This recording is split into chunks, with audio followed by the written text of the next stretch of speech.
Boa noite a todas as pessoas, boa noite a todos, todas e todes. Eu sou a professora Edmeia Santos, professora titular livre da Universidade Federal Rural do Rio de Janeiro. Sou editora gerente da revista interinstitucional Artes de Educar, nossa revista RIAI, e é com uma alegria enorme que eu hoje tenho a honra de abrir o nosso dispositivo conversando com autores, conversando com autoras da nossa revista RIAI. O dispositivo, como já nos ensinou Jacques Ardoinot, é todos esses meios materiais e ou intelectuais que nós, professores, pesquisadores, autores e autoras, acionamos para ir ao encontro das pessoas, dos nossos objetos e construtos de estudos.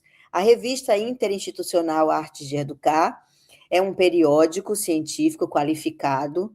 Hoje nós somos A3, é um periódico, como o próprio nome diz, interinstitucional, pioneiro nesse tema, porque essa revista é editada por 3 programas de 3 importantes universidades brasileiras situadas no estado do Rio de Janeiro. A Universidade do Estado do Rio de Janeiro, UERJ, a Universidade Federal Rural do Rio de Janeiro e a Universidade Federal do Estado do Rio de Janeiro, Unirio. Então, é nesse momento, representando essas 3 universidades, que a gente tem a honra de abrir esse dispositivo. Nosso interesse com esta atividade é exatamente criar mais espaços de formação, onde a gente possa conversar sobre temas do nosso tempo e também dialogarmos, gerando essa rede de aprendizagens sobre a difícil tarefa de editar periódicos em nosso país, em nosso tempo.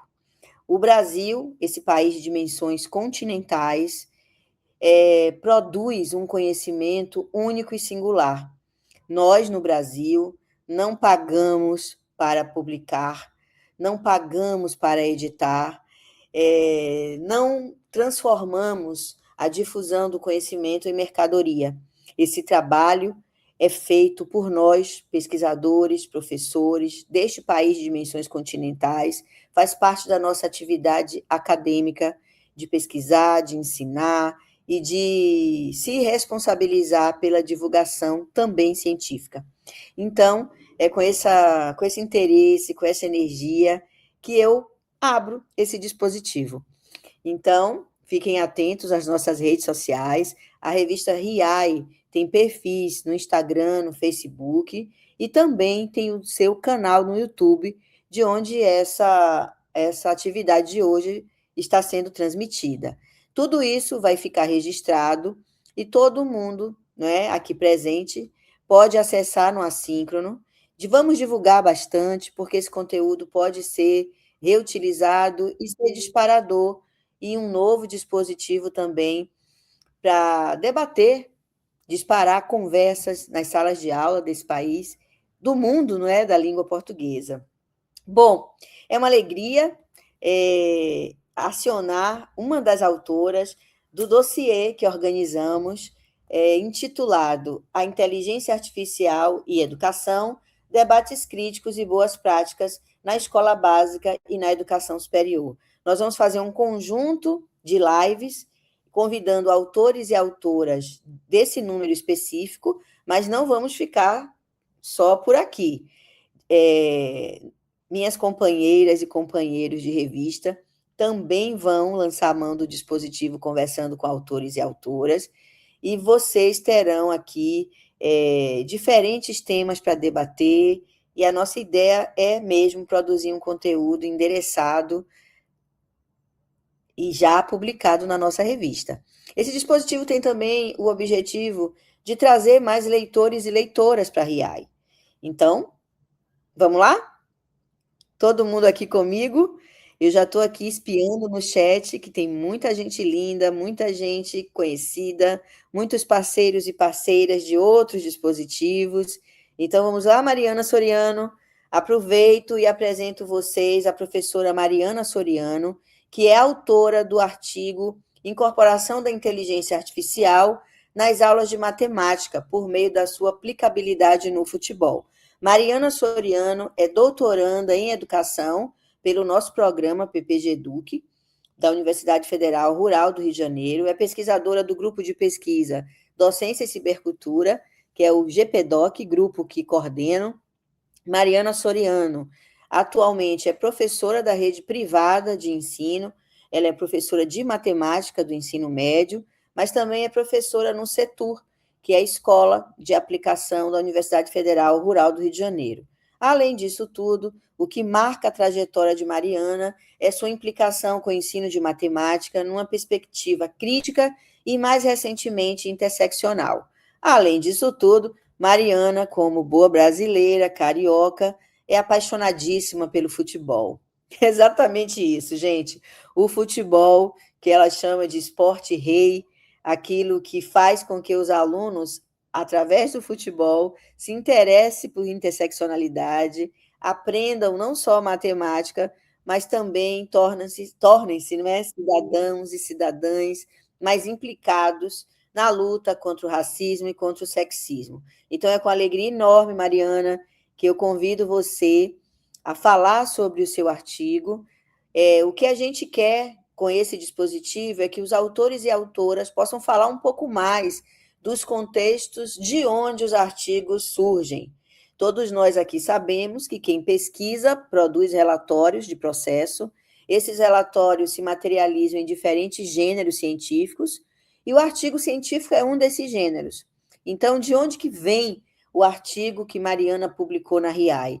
Vem de um campo de pesquisa específico, de uma implicação dela como pesquisadora, e agora a gente vai convidar a Mariana para que ela possa contar um pouco para a gente esse cenário, não é? De onde vem o artigo publicado em nossa revista. Mariana, é uma honra ter você aqui, seja muito bem-vinda, e é com você a palavra. Como o dispositivo está sendo iniciado agora, Mariana terá meia hora para falar e nós vamos aproveitar o tempo para conversar um pouco mais com ela. Então, pessoas aqui no chat, principalmente professores de matemática, professores e coordenadores pedagógicos do ensino médio, pesquisadores do campo, aproveitem, deixem aqui suas perguntas, suas inquietações, suas contribuições. Fiquem atentos e atentas, porque daqui a pouco passa um link para a lista de presença, e esse link é o que vai garantir a certificação das pessoas presentes aqui. Obrigada. Com você, Mariana. Olá, boa noite. Primeiramente, queria agradecer a oportunidade, né, de poder estar dialogando um pouco sobre um recorte da minha tese de doutorado. É uma tese multipaper, né, uma tese artigo, e um dos artigos da tese foi justamente esse, publicado na revista Arte de Educar, que tem como título, né, Incorporação da Inteligência Artificial nas aulas de matemática por meio da sua aplicabilidade no futebol. A professora já me apresentou, né, então eu vou dar prosseguimento. Se puder passar, MV, por favor. Isso, pode passar. E aí, qual o contexto desse artigo, né? Primeiramente, né, eu vou falar um pouco da minha pesquisa de doutorado, né, que tem como título Educação Matemática Crítica na Cibercultura, uma experiência, né, de ciberpesquisa formação interseccional com o futebol. A utilização do futebol, né, como contexto, como a própria professora Edmeia já adiantou, foi algo que, assim, que é perceptível nas minhas aulas sempre quando eu trazia algo referente ao futebol, né, e os alunos e as alunas, né, é bom frisar isso, eles se interessavam mais pelo conteúdo ali que a gente ia construir determinado conhecimento. Então, a ideia de utilizar o futebol foi nesse sentido. Mas de que forma, né? Por que essa questão interseccional, né? Eu falo sobre o racismo no nosso cotidiano, utilizando o contexto do futebol. Eu trabalho também com a desigualdade de gênero, também no contexto de futebol, cito a questão do futebol feminino, e também trago a questão da inteligência artificial, né? Nesse contexto do futebol. E, para fechar, né, essas questões, também falo um pouco das apostas esportivas, né? na pesquisa de tese. Eu sou doutorado do PPG-EDUC, que é um programa de pós-graduação em educação com textos contemporâneos e demandas populares da nossa querida Rural, e a minha professora orientadora é Edmeia Santos. Pode passar um pouquinho, MV, por favor? E aqui nesse artigo, né, a questão central era a seguinte, né, eu queria, né, pensar na seguinte forma, né, será que as aulas de matemática, elas podem estar contribuindo para uma formação de cidadãos críticos, né, diante dessas transformações tecnológicas vigentes? A gente fala muito sobre inteligência artificial, mas pouco é falado, né, sobre ela na sala de aula, por exemplo, né? É o momento, é a atualidade, mas em que momento os professores estão tirando, né, parte ali da aula para poder dialogar sobre, né? E assim, eu falo da questão assim de utilizar as aulas de matemática, mas esse assunto poderia ser abordado em diversas disciplinas, né? E aí, né, a gente percebia, né, a gente que eu digo assim, nós professores, tanto nas duas escolas que eu trabalho, que os estudantes já fazem uso da inteligência artificial, mas muitas das vezes um uso errado, né? E eles precisavam, né, eles precisam como um todo dessa reflexão, fazer um bom uso, né? Entender como que foi a origem da inteligência artificial, ver que não é algo momentâneo, né? Não é algo que começou agora, né? Tem toda uma pesquisa, vou falar um pouquinho sobre isso mais à frente, utilizar ao nosso favor, mas também dialogar sobre as potencialidades e os desafios, era a nossa questão aqui. Pode passar, por favor, MV? E aí, qual vai ser o objetivo geral, né, dessa pesquisa, desse artigo, né? Incorporar a inteligência artificial nas aulas de matemática, justamente por meio dessa aplicabilidade no futebol, como já adiantado, né, falado anteriormente, esse contexto que acaba atraindo os estudantes de alguma forma, e quais conteúdos que eu iria abordar, né, nas minhas aulas? Estatística, geometria e porcentagem, né? E a área da educação, né, matemática que eu iria utilizar, essa sub-área é a educação matemática crítica, que eu também vou falar um pouquinho sobre ela mais à frente. E para atingir esse objetivo geral, a gente tem aí alguns objetivos específicos, né? Uma vez que, né, a matemática não é uma disciplina muito querida pelos estudantes, né? Infelizmente, eu até converso assim com alguns outros professores, a gente já chega com um aluno no 6º ano falando que odeia matemática, né? E aí é um problema, assim, eu diria, né, universal. A matemática é uma disciplina que não é fácil, a gente precisa admitir isso, mas também a gente precisa pensar de que maneira esses conhecimentos matemáticos estão sendo construídos, né? Se o aluno está fazendo a parte dele também, que é bom frisar, né? Não adianta o professor se doar ao máximo, trazer algo diferente, se o aluno também não faz a parte dele, né? Então, buscar aí novas abordagens para o ensino de matemática. Além disso, né, apresentar a inteligência artificial aos estudantes, discutir sobre o que é inteligência artificial, os desafios por trás, né, da IA, né, que a gente chama de IA, dialogar sobre as potencialidades, de que forma a gente pode fazer um bom uso, né, e também trabalhar com essa questão das problemáticas por trás, né? A gente sabe que tem vieses discriminatórios, em outro artigo eu falo mais sobre isso, mas nas aulas da sequência didática que eu vou apresentar daqui a pouquinho, também é citada essa questão, e, né, de que forma que eu apresento? Eu trabalho com 2 vídeos imersivos, né? O primeiro vídeo falando sobre toda a trajetória, desde o desenvolvimento da inteligência artificial até o aprimoramento, né, com o avanço da tecnologia, e também os desafios, né, e potencialidades relacionados a ela. E o segundo vídeo é justamente como que a inteligência artificial ela é aplicada no futebol. né? E aí, após esses 2 vídeos, né, a gente faz um debate, e dialoga sobre o que mais chamou atenção nos vídeos, né, sobre a inteligência artificial.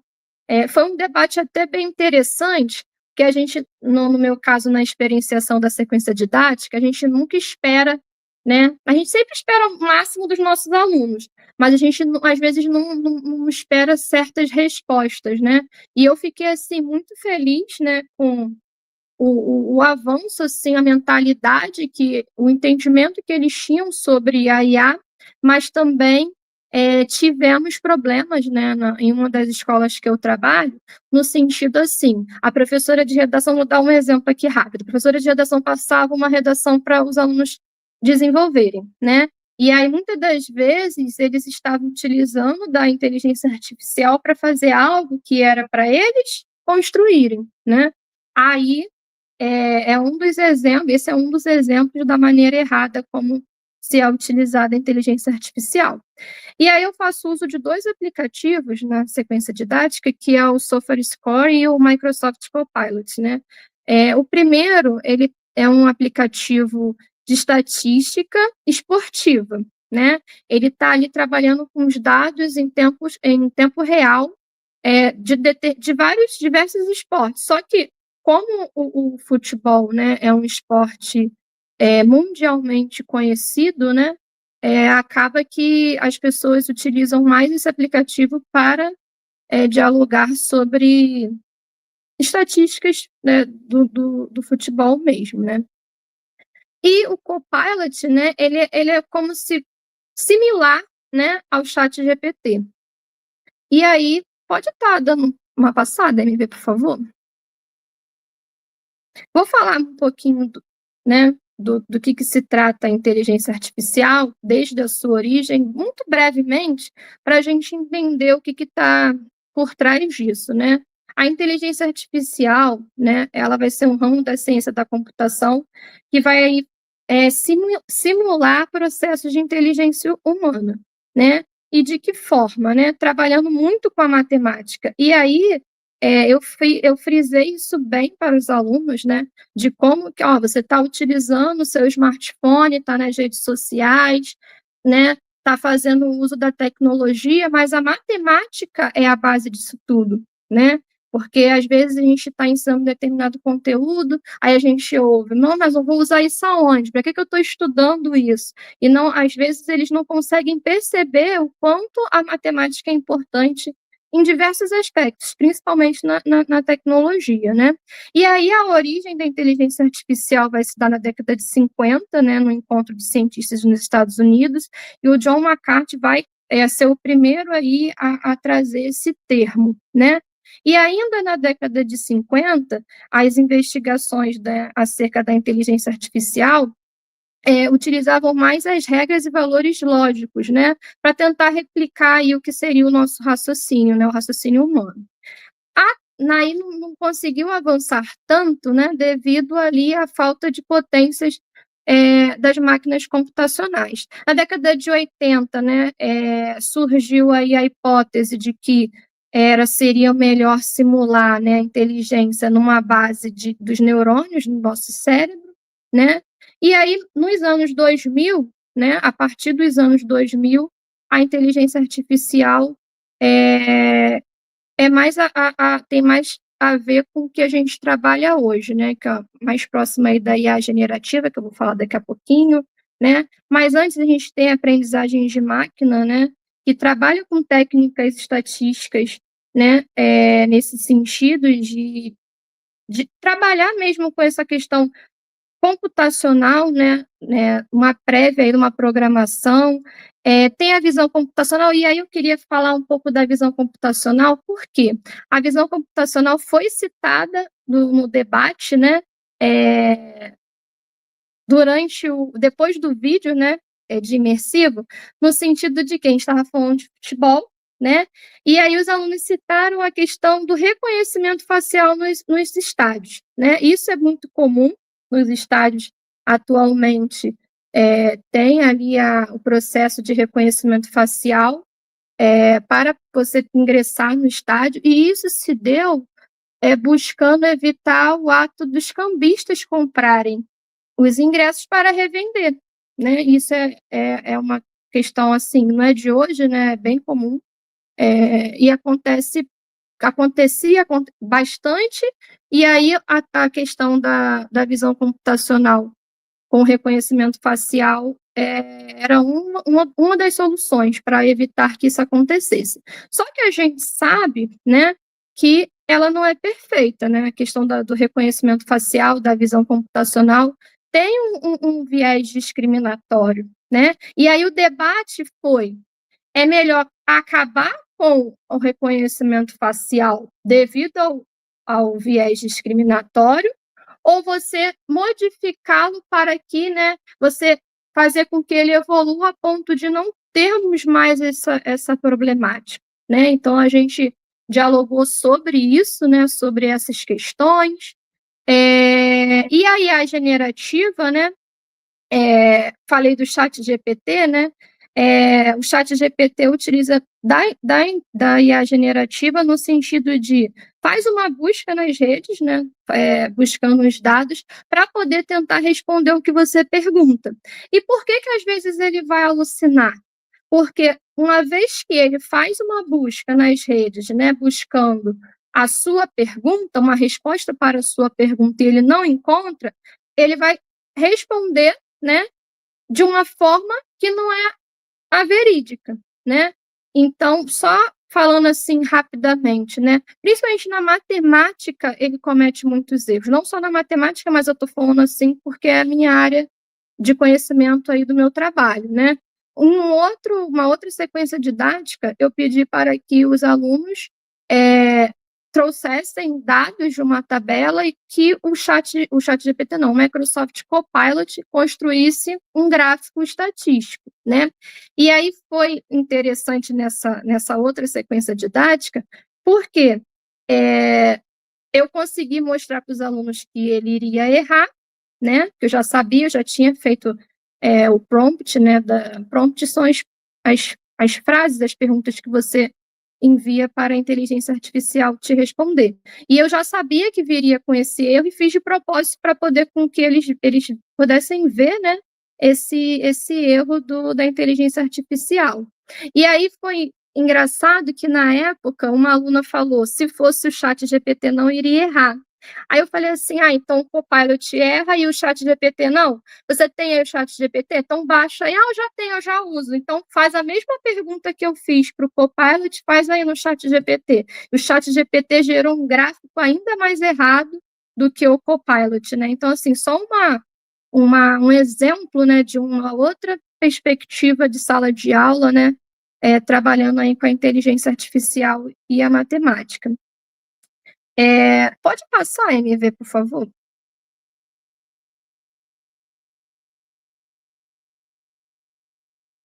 E aí, como eu falei anteriormente, né, a inteligência artificial na educação tem potencialidades e tem também os seus desafios, né? Quando a gente fala de inclusão e acessibilidade educacional, muitas das vezes o professor se depara com atividades acessíveis, né? Ou uma lista de atividades acessíveis, ou uma avaliação acessível. A gente pode estar usando, né, a inteligência artificial nesse sentido de dialogar como que é o seu aluno, né? Quais são as necessidades que ele possui e fazer uma atividade acessível, uma avaliação acessível nesse sentido.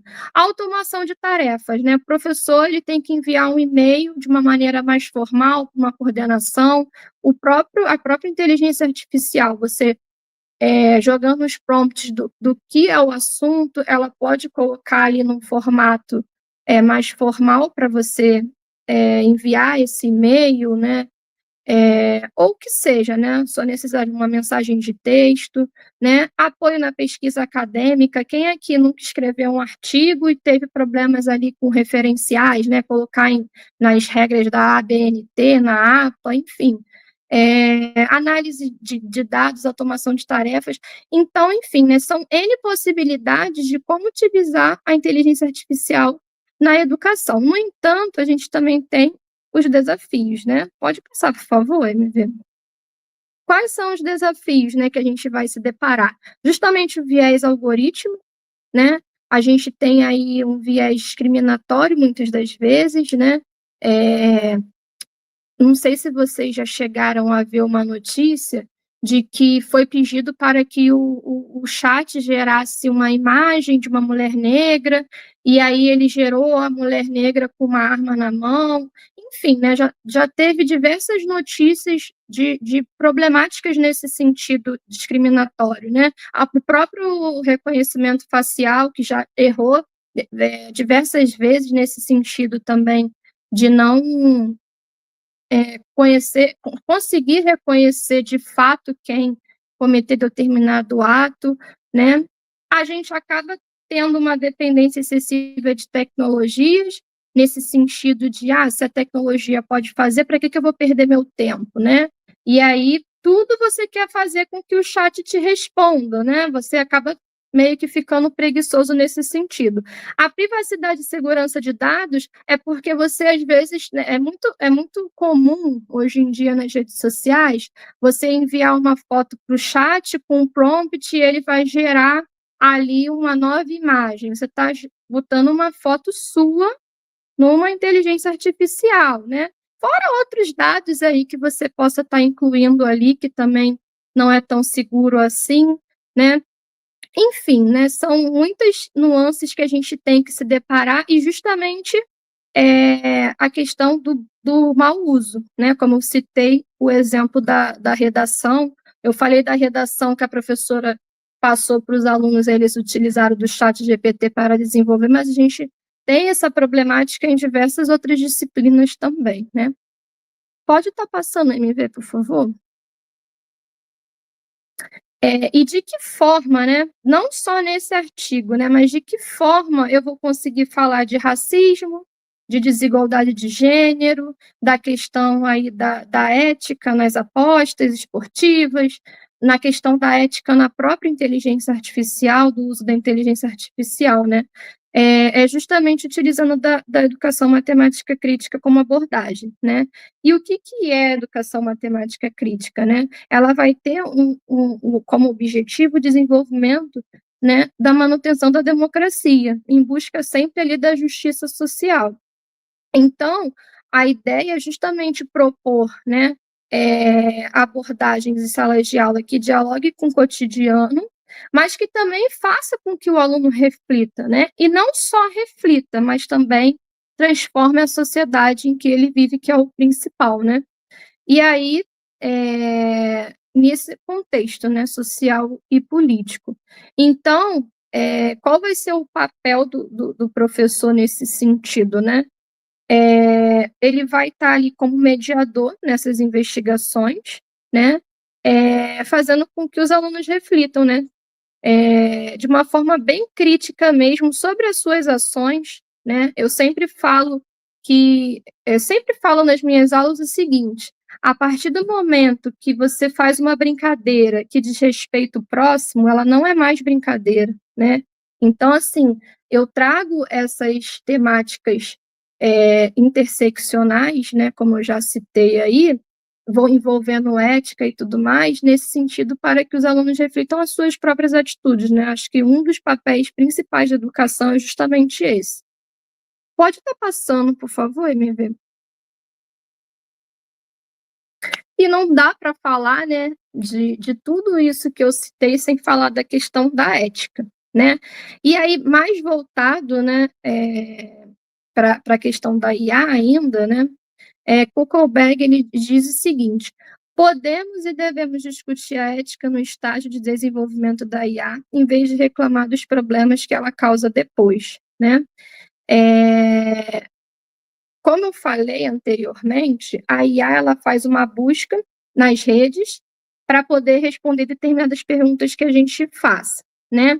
Não só quem está na programação, né, dos algoritmos e tudo mais, mas também quem está utilizando, né, essas redes acaba moldando o que a gente vê nesses vieses. Então, assim, esse viés discriminatório é justamente uma consequência da ação humana, né? Então, assim, é importante que a gente reflita sobre o que a gente, por exemplo, publica nas nossas redes sociais, né? Às vezes a gente faz um comentário em uma foto, em um vídeo, mas a gente não se atenta o que esse comentário vai afetar, quem esse comentário vai afetar, o que esse comentário vai produzir, vai gerar, né? Então, assim, às vezes as pessoas pensam que a rede social, né, a internet não é terra sem lei, eu faço o que eu quiser, e não pensa antes de agir, né? E isso tudo vai gerando esses vieses discriminatórios que a gente acaba lidando, né, nesse sentido. Pode estar passando, MV, por favor?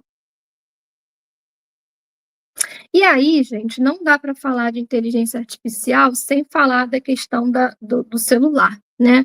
Porque recentemente, né, a Lei 15.100 de 2025 vai estar proibindo o uso dos celulares, né, e dispositivos eletrônicos na educação básica, tanto nas escolas públicas quanto nas escolas privadas de todo o Brasil. E aí não abrange só a sala de aula, né? Os intervalos, a hora do lanche, né, que é conhecido como recreio, e aí a lei diz, né, que o objetivo é reduzir distrações, melhorar a concentração, proteger a saúde mental dos estudantes. E quem está no chão da sala de aula sabe o quanto que o celular, muitas das vezes, ele pode estar prejudicando, pode estar atrapalhando a aula. Quantas vezes um professor não para a sua aula para chamar a atenção porque o aluno está mexendo no celular? Isso é um fato, né? Mas será que proibir é o melhor caminho? Né? É o caminho mais fácil, ao meu ver. E aí eu coloquei uma interrogação, né? Proibir é o caminho mais fácil, entre aspas, justamente para, né, a gente dialogar. Daqui a pouquinho vai ter um debate aí. Eu queria também ouvir de vocês, né? Será que é o melhor caminho proibir? Né? Ao meu ver, o ideal seria, né, que a gente conseguisse educar esses adolescentes, essas crianças, de modo que eles conseguissem ver o caminho da educação como principal, né, e não deixar com que os aparelhos estivessem ocasionando as distrações, como é citada na lei. Só que aí, né, alguém provavelmente deve estar pensando assim, mas Mariana, a lei diz que para fins pedagógicos é possível utilizar, né? E realmente é possível. Só que o que acontece com as escolas? As escolas, elas acabam falando assim: é melhor evitar de usar, porque você não vai ter o controle se o aluno está no Instagram, ou está no WhatsApp, ou está no aplicativo que você pediu para que ele estivesse, né? Então, às vezes, a lei diz que para fins pedagógicos é possível o uso, mas nem sempre o professor tem o aval de uma coordenação, né? Por exemplo, né? E aí, Santa, ela vai trabalhar, vai destacar, perdão, o uso da IA na educação, nesse sentido de proibir o que é melhor se fazer, né? E ela vai justamente dizer que a proibição está entre os piores caminhos, porque quando você proíbe, né, essa questão do uso, você vai estar incentivando o uso oculto, né? E aí, então, o que a gente vai fazer? Se não pode proibir, não pode não, né? Não é o ideal proibir, né? Qual o melhor caminho a se seguir, né? A autora vai dizendo que também a gente não pode ignorar, né? Porque tem uma questão aí, uma problemática vigente. Então, o melhor direcionamento, diria assim, né?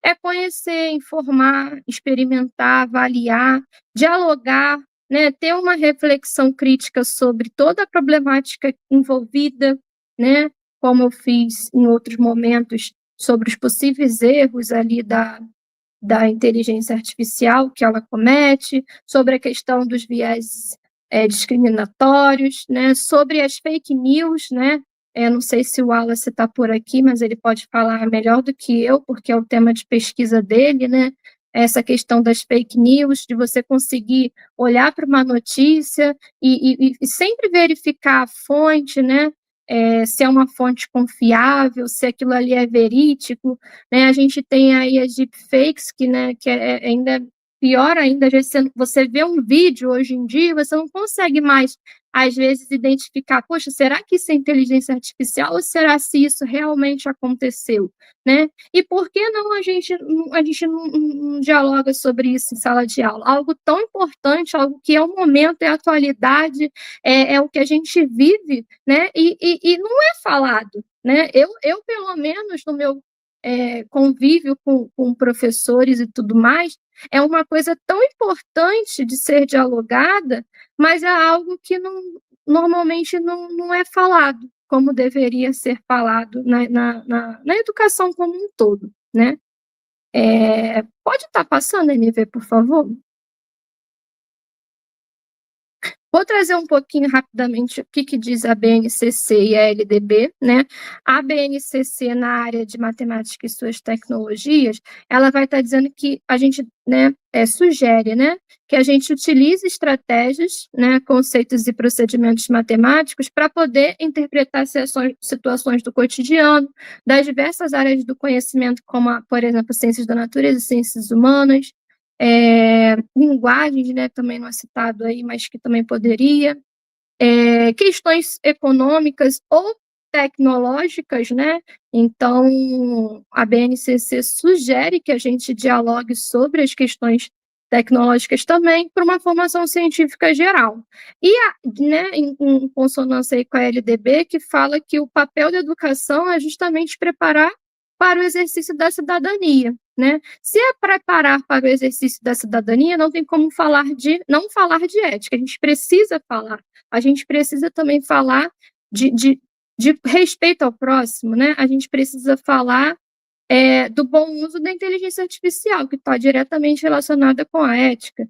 Então, assim, essa sequência didática está bem amarrada nesse sentido do que a educação sugere, né? Os documentos educacionais sugerem para a gente. Pode estar passando, MV, por favor? A metodologia, né, dessa pesquisa é uma pesquisa formação na cibercultura, né? Uma vez que eu sou estudante, né? Eu sou pós-graduanda, doutoranda, e eu também sou a professora das turmas que eu experienciei as sequências didáticas, multireferencial, porque tem diversos autores que dialogam sobre a temática, né? O dispositivo é uma sequência didática no contexto da educação matemática no ensino médio. E os recursos pedagógicos eu já destaquei, né, que são os vídeos e os aplicativos.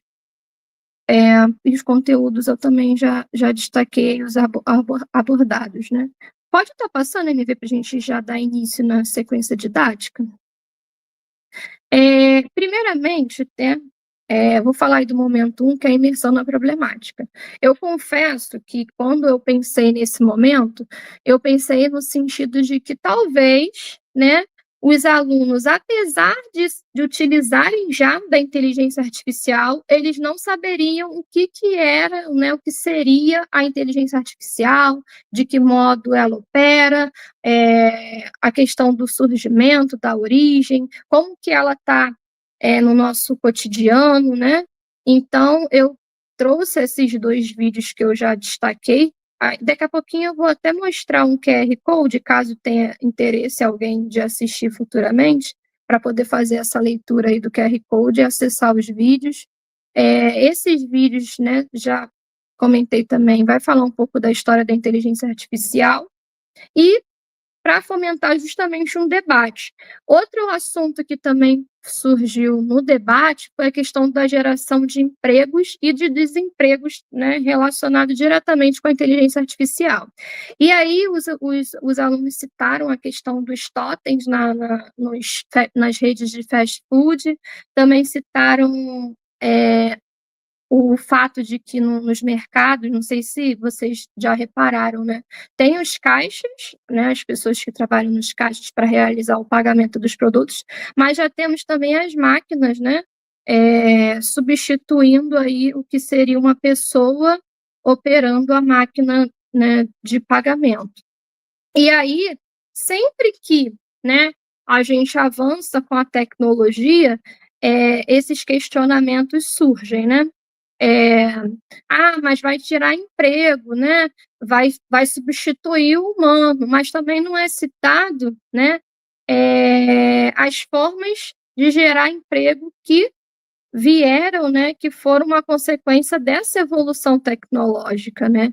Então, tem os dois lados da balança aí. Pode estar passando, MV, por favor? Nesse próximo slide tem os vídeos que eu trabalhei, né, com os alunos. O primeiro, intitulado Inteligência Artificial explicada em apenas 11 minutos, né? A gente sabe que a correria, principalmente no ensino médio, de você conseguir trabalhar os conteúdos necessários, principalmente numa rede privada, né? Acho que na rede pública a gente tem mais liberdade nesse sentido, mas na rede privada a gente tem um livro que tem que ser fechado, enfim, né? Questões aí mais burocráticas da rede privada de ensino. Então, tentei pegar um vídeo mais curto, algo que também não ficasse durando muito tempo, porque os adolescentes hoje, né, eles querem vídeos mais rápidos. Esse daí deu até um tempinho a mais, né? Porque eles estão assistindo vídeos de 1 minuto e vai passando, né? Vai passando o dedinho e assistindo, e nesse sentido. E o segundo vídeo fala sobre como que a inteligência artificial é usada no futebol, né? E aí tem diversos momentos, né? Fala da questão do trabalho dos scouts, de procurar jogadores a partir de lista de dados de desempenho. Tem a questão do VAR, né, que eu também trabalho com o VAR na lista de sequência didática. E aí, para falar do VAR, eu queria até abrir um parênteses, né, porque o VAR ele modificou muito como que o futebol é trabalhado no Brasil e no mundo, né? Inclusive, está tendo estudos nesse sentido de utilizar da inteligência artificial para traçar diretamente a linha de impedimento, já está sendo trabalhado nesse sentido da nossa realidade, mas o VAR eu quis trazer porque o VAR tem a questão da tecnologia, mas a gente sabe que também tem humanos ali, né? Não só um, mas tem um grupo de pessoas que vão estar operando aquelas máquinas. Então, não é somente a tecnologia, né? E aí, outro debate gerado, né, na sala de aula nesse instante foi a questão da ética desses profissionais, né?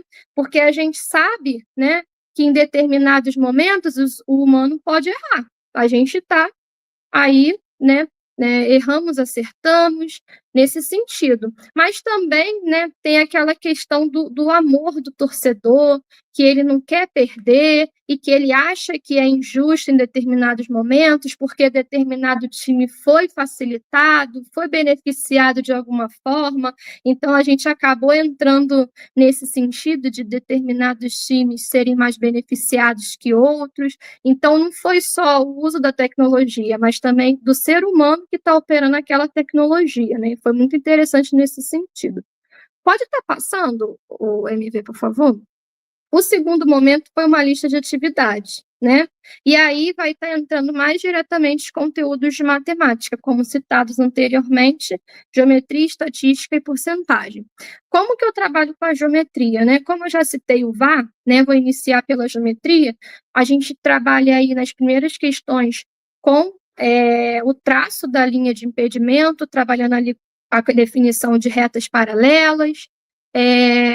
Além disso, né, a questão da estatística, eu utilizo do aplicativo Software Score para trabalhar justamente com essa questão dos dados, né? E, gente, a tabela do Campeonato Brasileiro é matemática pura, né? Ali dá para você trabalhar números inteiros, você consegue trabalhar porcentagem na questão do aproveitamento, você consegue trabalhar diversos conteúdos nesse sentido. E aí, eu faço perguntas como, se um time, né, marca 3 pontos ao vencer uma partida, né, qual o máximo de pontos ele consegue atingir, né?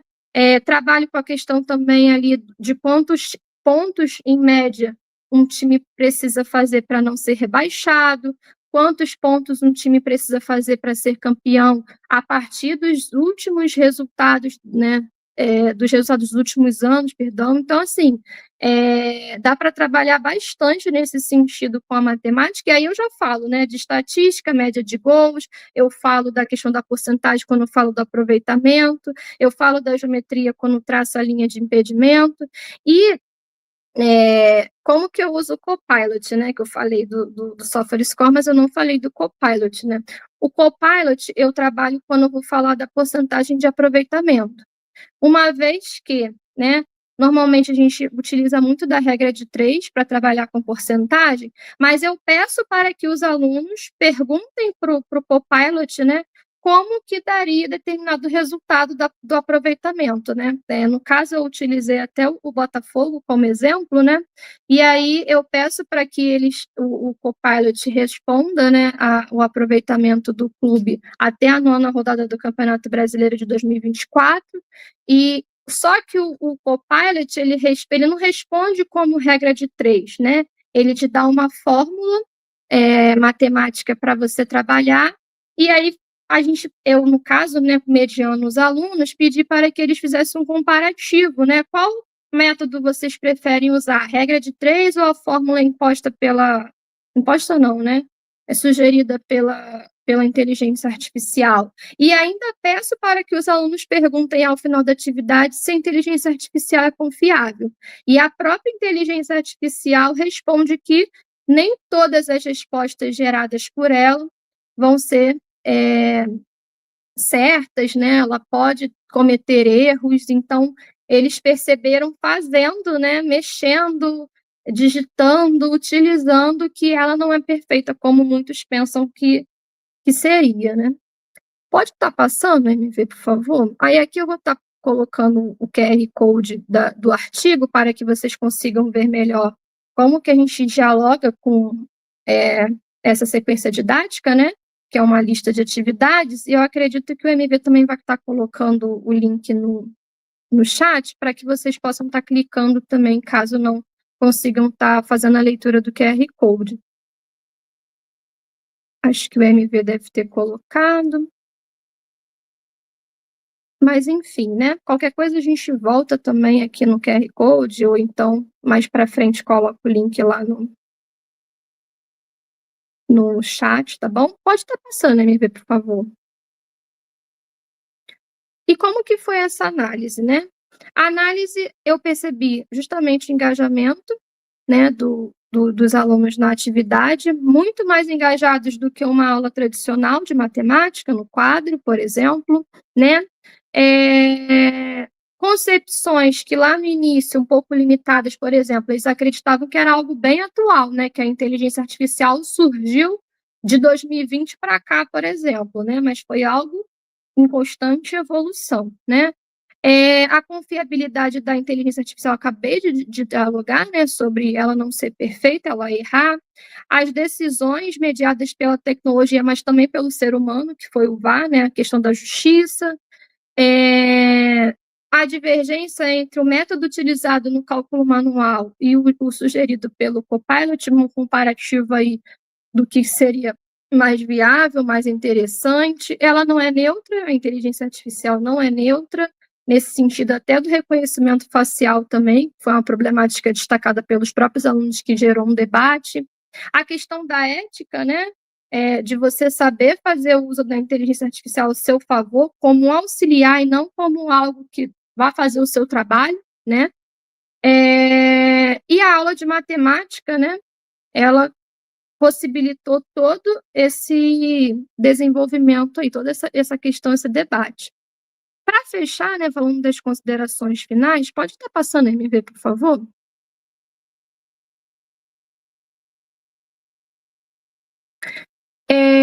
Acredito muito, né, na educação nesse sentido da formação crítica, principalmente nas aulas de matemática, né, porque às vezes os próprios professores de matemática, né, às vezes têm uma visão nesse sentido que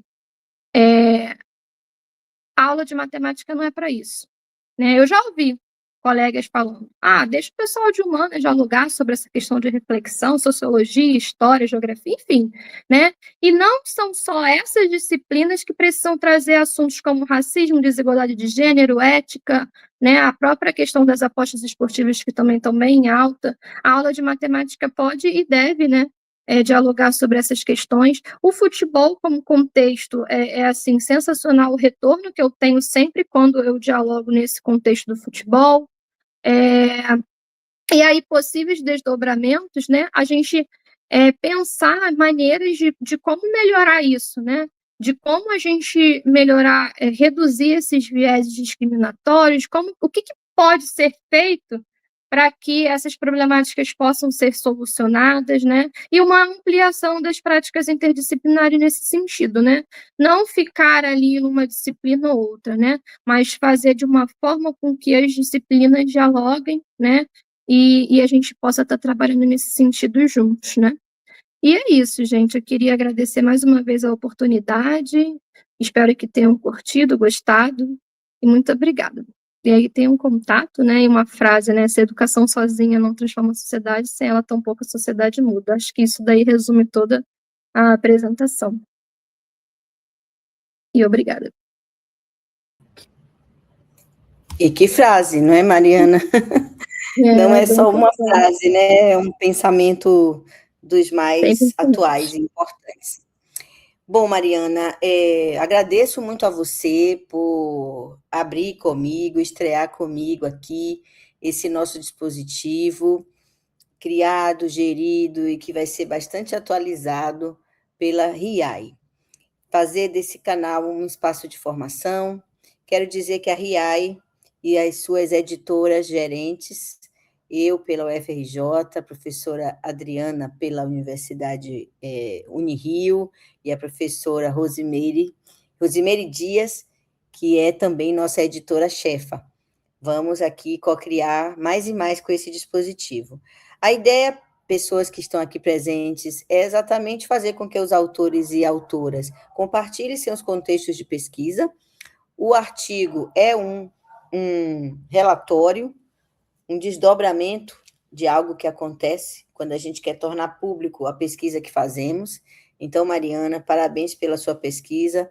É sempre bom te ouvir, porque você traz, sem dúvida, uma perspectiva outra para o ensino da matemática, e ter a sala de aula como campo de pesquisa é uma das minhas implicações maiores.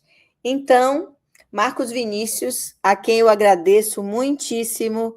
Marcos Vinícius é nosso também colaborador aqui na revista RIAI. Muito obrigada, Marcos, por todo o apoio que você tem dado à revista RIAI, ao nosso grupo de pesquisa. Agradeço também à doutoranda Juliana Pérez, que está aqui nos bastidores, juntamente com Marcos Vinícius. Então, Marcos, por favor, traga do nosso chat algumas perguntas. Eu vi que pelo menos 3 perguntas já estão aqui, Mariana. Então, a gente já tem um primeiro bloco. E por conta do adiantado da hora, talvez a gente fique hoje só com esse bloco de perguntas. Então, aqui a gente tem Fernanda Monzato perguntando, não é? A árbitra de futebol, Daiane Muniz, todo mundo viu, não é? A violência sofrida por esta mulher, mesmo quem não gosta ou não entende futebol, mas bastou estar nas redes sociais, todo mundo viu a violência que a Daiane sofreu. Então, a Fernanda pergunta, foi alvo de comentários machistas por parte, né, do zagueiro Gustavo Marques. Nesse contexto, né, do Red Pill, cadê? Ué? Marcos Vinícius, você pode voltar a outra? Após uma partida de São Paulo. Então, nesse momento, Fernanda contextualiza e agora vem a pergunta, né? Como você vê, Mariana, o Campeonato Paulista em fevereiro desse ano de 2026? Vocês conseguiram conversar sobre isso em sala de aula? Fiquei pensando em uma atividade envolvendo a questão de gênero no futebol. Teve alguma repercussão na sua sala de aula? Pergunta Fernanda Monzato. Pode responder já, né? Então, Sim, sim. inclusive, em uma outra atividade, né, eu separei algumas notícias sobre a questão do racismo, da desigualdade de gênero e também da xenofobia, né? Isso daí em um outro contexto, não nesse artigo, né? Numa aula de estatística, inclusive. E aí eu mandava como trabalho de casa para que os alunos eles lessem essas 3 notícias e a gente fizesse um debate no início da aula seguinte. E justamente, né, no momento que a gente estava falando sobre a questão da desigualdade de gênero, que era uma notícia até sobre assédio no futebol feminino, um dos alunos perguntou, né, justamente sobre essa situação, né, e perguntando se eu tinha visto, né, e perguntando até para os demais colegas, e aí no momento ele pediu autorização até para mexer no telefone e mostrar o áudio, né, da fala do jogador, para quem não tivesse ouvido ou visto a notícia, e aí a gente dialogou sobre o quanto é recorrente, né? Não é essa fala que aconteceu agora e daqui a não sei quantos anos vai acontecer outra, né?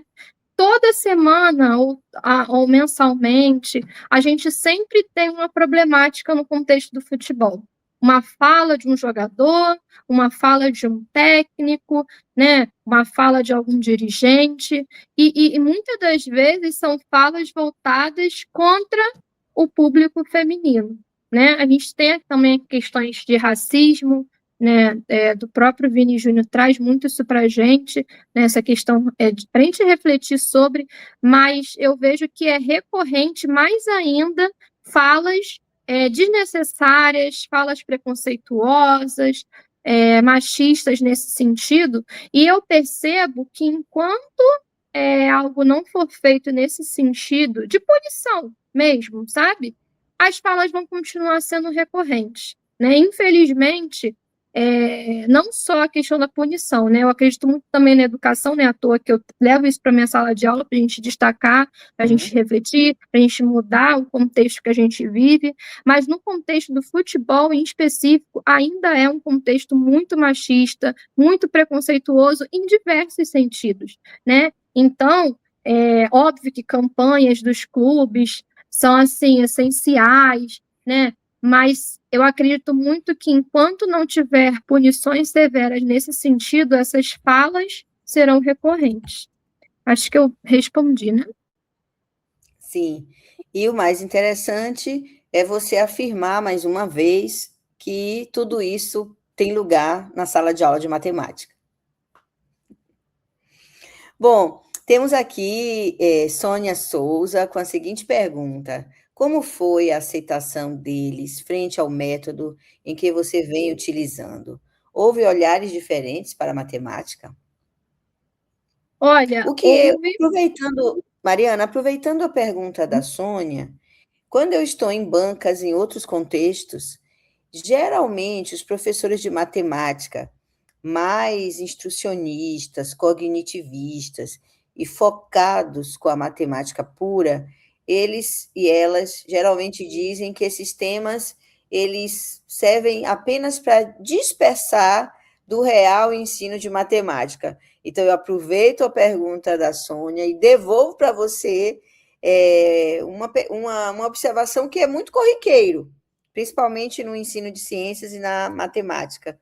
Juntando com a pergunta da Sônia, como que você vê isso como alguém que vem da matemática?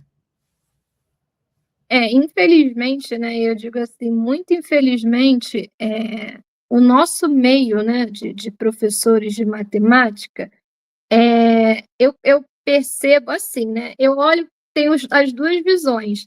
O nosso conteúdo, né, ele é muito extenso, a gente se depara com a questão da falta de tempo para poder conseguir fazer aquela construção de todos aqueles conhecimentos necessários, são muitas demandas, né, então isso pode ser algo que acaba influenciando, mas às vezes eu penso que os próprios professores de matemática, eles não entendem a nossa função como educador, né?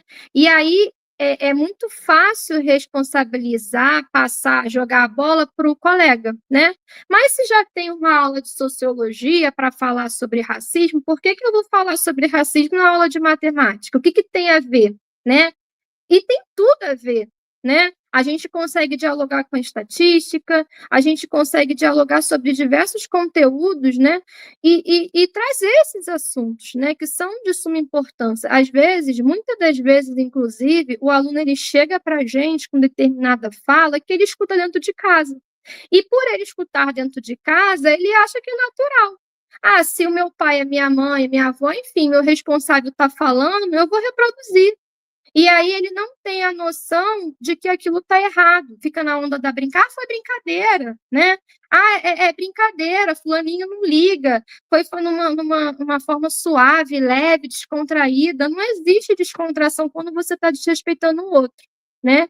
Então, a gente tem um papel fundamental A nesse professora sentido. Juliana Pérez, dentro desse contexto, Mariana, comenta o seguinte: atualmente tivemos a fala do Neymar indicando que o árbitro estava de Chico.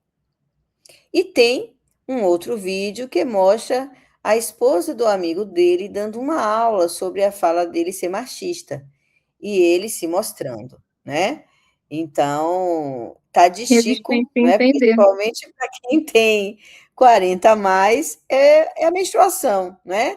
Então, toca em algo tão sensível e para todas as mulheres. Então, é a misoginia mesmo, né? Dentro do contexto do futebol. Bom, Juliana Pérez também é professora, e aí ela vai dizer que, olha, que diante disso tudo, né, quando vi, pensei logo em levar estes vídeos para as minhas aulas sobre futebol, em especial neste ano de Copa do Mundo. E aí ela te parabeniza mais uma vez pelo trabalho crítico. Pois é isso. Professora Juliana é professora de educação física. A gente tem aqui no chat professoras ligadas à educação especial. Então, temos a Francelina, nossa companheira maravilhosa da educação especial, professora e tradutora de Libras. Também trabalhando com educação especial, a gente tem a professora Sônia Souza, que também trabalha em sala de recursos. Então, muita gente aqui comentando e co-criando, Mariana, com você no chat dessa noite. Então, dito isso, muitos parabéns. Acho que a gente abriu, né, com louvor esse dispositivo. Vamos ficar por aqui, tá, Mariana? Agradeço muito a Mariana Soriano, que aceitou o nosso convite prontamente.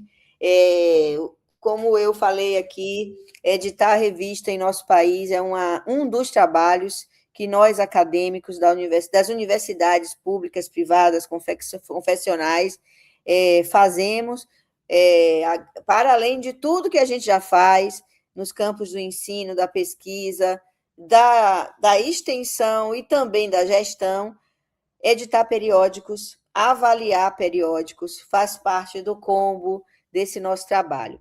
É um trabalho, muitas vezes, pouco reconhecido, é um trabalho, muitas vezes, quase sempre, sem apoios, inclusive institucionais. Então, eu quero também dizer que a RIAI faz parte da FEPAI, que é o Fórum de Editores de Periódicos, que é um fórum ligado diretamente à ANPED, que é a nossa Associação Brasileira de Pesquisa em Educação. Então, lá, nessa comunidade, nós, editores e editoras da RIAI, fazemos parte. É uma comunidade que a gente se reúne presencialmente a cada 2 anos, na reunião nacional da ANPED. Sempre a ANPED é aberta no domingo à noite, com a grande mesa de abertura, conferência principal, mas nós, editores de periódicos, trabalhamos durante todo domingo, compartilhando nossos dilemas, mas também nossos jeitos de fazer. E que esse dispositivo tenha vida longa e que a gente possa, com ele, formar mais e melhores autores e editores de periódicos e, por que não dizer, pesquisadoras e pesquisadores. Obrigada, Mariana. Agradeço mais uma vez a Marcos Vinícius, a Juliana pelo apoio aqui de bastidores Então, sigam a RIAI nas suas redes sociais, compartilhem esse conteúdo, e muito obrigada. E fiquem atentos, porque daqui a pouco tem mais conversando com autores e autoras da RIAI. Um abraço, bom descanso, beijo grande e até a próxima.